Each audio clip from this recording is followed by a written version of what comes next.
der beste Job, den man sich vorstellen kann. Ist super abwechslungsreich, man hat immer neue Aufgaben, muss viel Probleme selber lösen, entscheidungsfreudig sein. Ist der beste Job, den man sich vorstellen kann.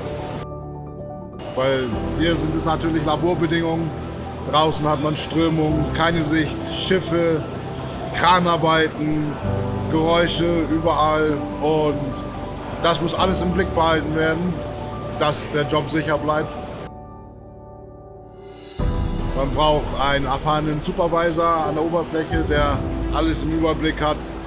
Ja, man braucht super gutes Equipment, das immer durchgeprüft ist, also zertifiziert und getüft.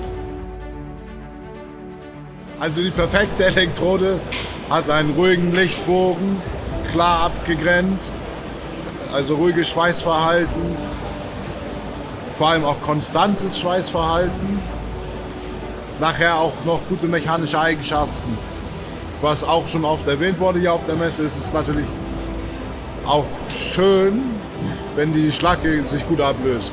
Weil man ja viele Raupen schweißt und man jedes Mal die Schlacke abmachen muss.